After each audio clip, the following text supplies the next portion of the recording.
welcome to my channel. My name is Morgan, and this is my first video for my YouTube channel.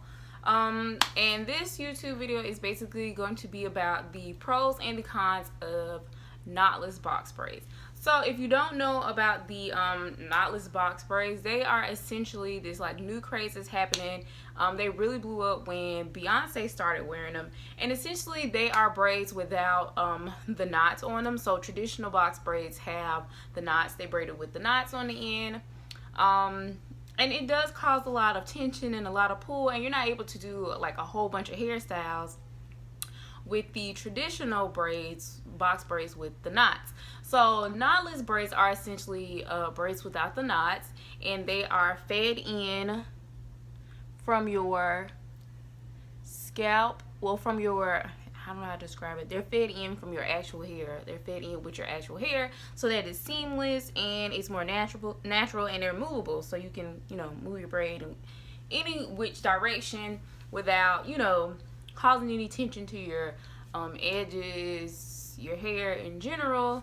And they're also, if you can see, they're less bulky. They're not like as bulky. So yeah, I've been wanting this hairstyle for like some months now, and I've been trying to find like braiders in my area who could do this on my hair, but at the time no one was doing the braids. And I just found out that there was a girl in my area who has just started doing braids, but it's whatever, I have them now. But yeah, so the nearest person who at the time was doing braids was someone in Jacksonville, and that is 2 hours away from where I stay, and I was not going to like pay for gas to travel to Jacksonville. And then obviously these braids were going to take a while, so I was going to have to get a room to stay overnight, and so that's just like extra expense. And the girl was already charging like $250 for the knotless box braids. So long story short, I taught myself how to do them, and I did my own knotless box braids, and I must say, you know, they came out pretty nice. To say that this was my first time ever braiding my hair and learning how to do them in a day. I literally learned how to do them in one day, and then like the next day I did them on my own hair. So yeah, I think they turned out pretty good. It took me around 7.5 hours. That included stopping for like food breaks because I was eating, bathroom breaks, you know, walking the dog. So yeah, with all those breaks, it was 7.5 hours. Also, I only had to use 2 packs. You know, with traditional box braids with knots, it takes a lot of hair. Like, I had box braids, I want to say back in the beginning of May, and she used about 14 packs of hair, and that was a lot. So I only needed 2 packs of I used that Bobbi Boss kind of like silky pre-stretched pre-stretched hair. I don't remember how many inches. I think it was like 52 or something. The braids are about this long. They stop at my butt. Yeah, and I only had to use 2 packs, and I think the packs were like $3.49 a pack, so it came out to around like $7-8 for this hairstyle. And being that I did it myself, the labor was free, so $8 for this entire hairstyle. So I guess I need to start getting to the pros and cons, because I'm already giving you pros. So let me quit rambling and get into it. So yeah, obviously the first pro, since I have already talked about it, is the fact that they are tension free. There is no tension on your edges. The second thing is they're inexpensive. They're pretty inexpensive. Like, if you do them yourself. If you have to pay somebody else to do them, they're going to cost you. And I have noticed that a lot of people who said that they went to professionals to have their knotless braids done, it was like 4 packs of hair. I'm not really sure like how they are doing it, like the method in which they're doing it that's causing them to use 4 packs. But mine was, I said 2 packs, but it really was like 1.5 packs. And I just found some videos on YouTube, and I watched them, and I kind of just learned how to do them, and then I kind of incorporated 2 different techniques to kind of create my own little technique, and it worked out for me. What is it? What's the next one? Oh, the third, or is this the fourth? Whichever one. The next pro is that they are lightweight. They are not heavy at all. They're really breathable. You can see, I can see my scalp. I can get to my scalp easily. It's just like no tension. You don't see any pulling. None of the above. Super lightweight.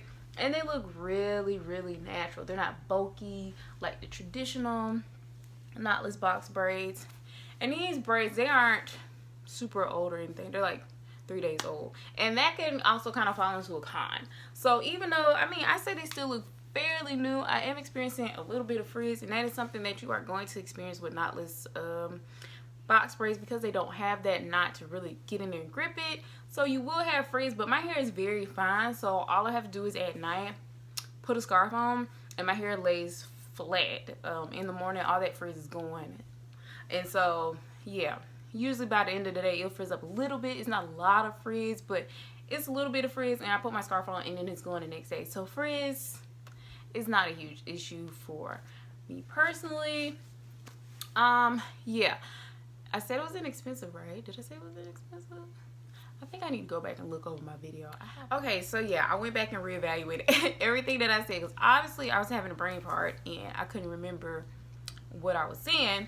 But yeah, so in regards to frizz is going to be something that you come in contact with because of the type of braid that you have. But as long as you are being consistent with your upkeep, and I'll probably put a video up on like how I keep up with my knotless braids to keep them looking nice and looking fresh.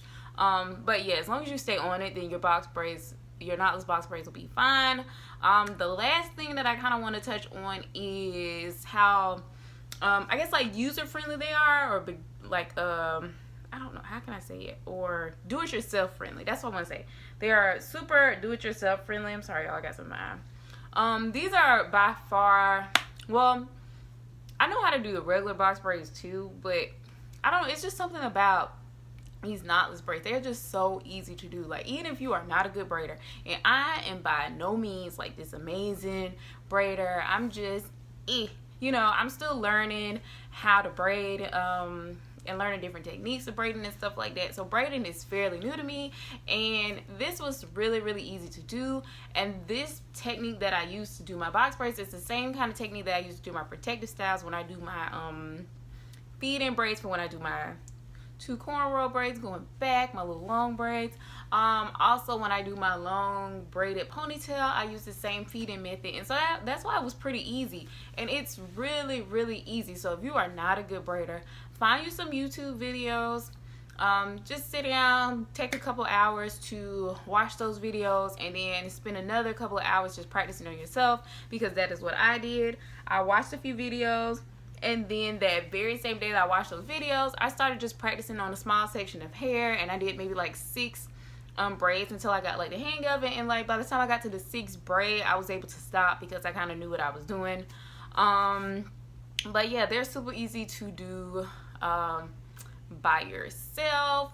The only thing I would say is maybe like the parting would be difficult, but my sister helped me, so it wasn't too terrible. I think that is pretty much everything that I want to talk about the knotless braids. I think the next video that I'm going to put up is going to be a tutorial on how I did my knotless braids. I'm going to be doing these braids on my niece's hair. I think I'm going to start on her hair either Friday or Saturday, because she needs to get her hair braided down. And that was another reason why I decided to learn how to do these braids, because we keep her hair in braided styles, like protective styles. And it's really expensive. Like, my sister spends a lot keeping my niece's hair braided, so I figured it would be much easier for her if I learn how to braid and just do my niece's hair. So I'm probably going to do her hair Friday or Saturday, and I'm going to do a video of me doing her hair. I'll just show you guys a couple times how I do it, because it's obviously going to take me a while to do it, so I'll just show you guys some of that. And then I think the second video that I'm going to put up in regards to knotless braids is just the upkeep on the braids and how to keep your knotless braids looking fresh, and I'll maybe post that like next week or something. But yeah, I want to thank you guys for watching. Don't forget to comment, rate, and subscribe, and I will see you guys in my next video.